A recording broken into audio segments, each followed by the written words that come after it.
You are imperfect, you are wired for struggle, but you are worthy of love and belonging. Vulnerability is the birthplace of innovation, creativity, and change. Courage starts with showing up and letting ourselves be seen. If we can share our story with someone who responds with empathy and understanding, shame can't survive. We cannot selectively numb emotions. When we numb the painful emotions, we also numb the positive emotions. The dark does not destroy the light, it defines it. It's our fear of the dark that casts our joy into the shadows. If you trade your authenticity for safety, you may experience the following: anxiety, depression, eating disorders, addiction, rage, blame, resentment, and inexplicable grief. Shame corrodes the very part of us that believes we are capable of change. Faith is a place of mystery, where we find the courage to believe in what we cannot see and the strength to let go of our fear of uncertainty. Healthy striving is self-focused. How can I improve? Perfectionism is other-focused. What will they think? What we know matters, but who we are matters more. Imperfections are not inadequacies. They are reminders that we're all in this together. I now see how owning our story and loving ourselves through that process is the bravest thing that we will ever do. What separates privilege from entitlement is gratitude. Staying vulnerable is a risk we have to take if we want to experience connection. The willingness to show up changes us. It makes us a little braver each time. Numb the dark and you numb the light. Vulnerability sounds like truth and feels like courage.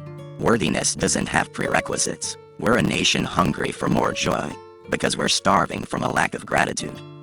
If you own this story, you get to write the ending. Shame derives its power from being unspeakable. The universe is not short on wake-up calls. We're just quick to hit the snooze button.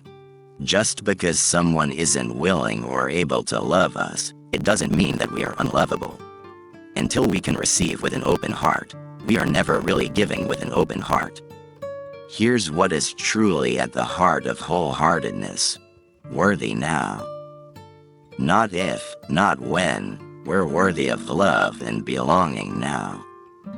Right this minute, as is, midlife. When the universe grabs your shoulders and tells you, I'm not effing around, use the gifts you were given. Compassion is not a virtue, it is a commitment. It's not something we have or don't have, it's something we choose to practice. Nothing has transformed my life more than realizing that it's a waste of time to evaluate my worthiness by weighing the reaction of the people in the stands. It's in our biology to trust what we see with our eyes.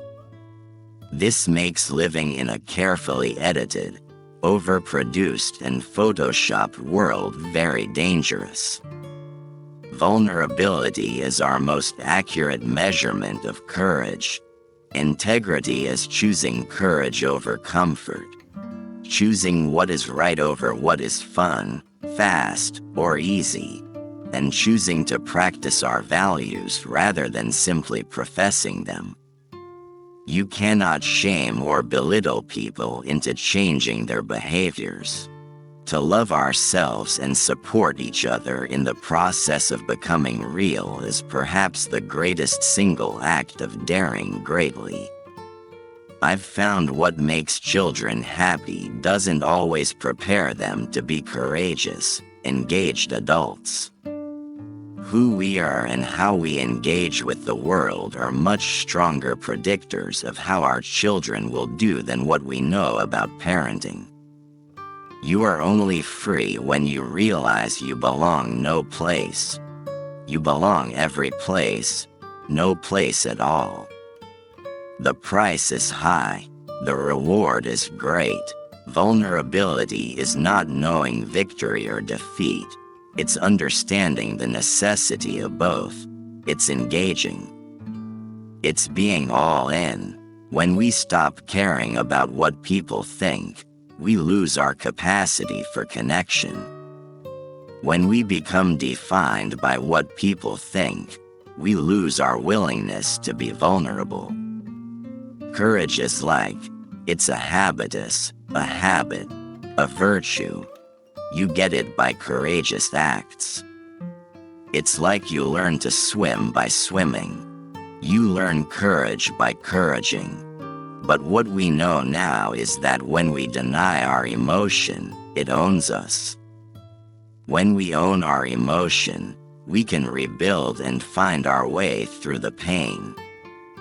Courage originally meant to speak one's mind by telling all one's heart. We cannot grow when we are in shame, and we can't use shame to change ourselves or others. Only when we're brave enough to explore the darkness will we discover the infinite power of our light. Sometimes when we are beating ourselves up, we need to stop and say to that harassing voice inside, "Man, I'm doing the very best I can right now." People who wade into discomfort and vulnerability and tell the truth about their stories are the real badasses. Shame hates it when we reach out and tell our story. It hates having words wrapped around it. It can't survive being shared. Shame loves secrecy. When we bury our story, the shame metastasizes. I believe that owning our worthiness is the act of acknowledging that we are sacred. Perhaps embracing vulnerability and overcoming numbing is ultimately about the care and feeding of our spirits.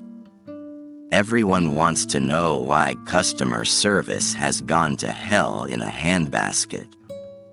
I want to know why customer behavior has gone to hell in a handbasket. I believe that owning our worthiness is the act of acknowledging that we are sacred.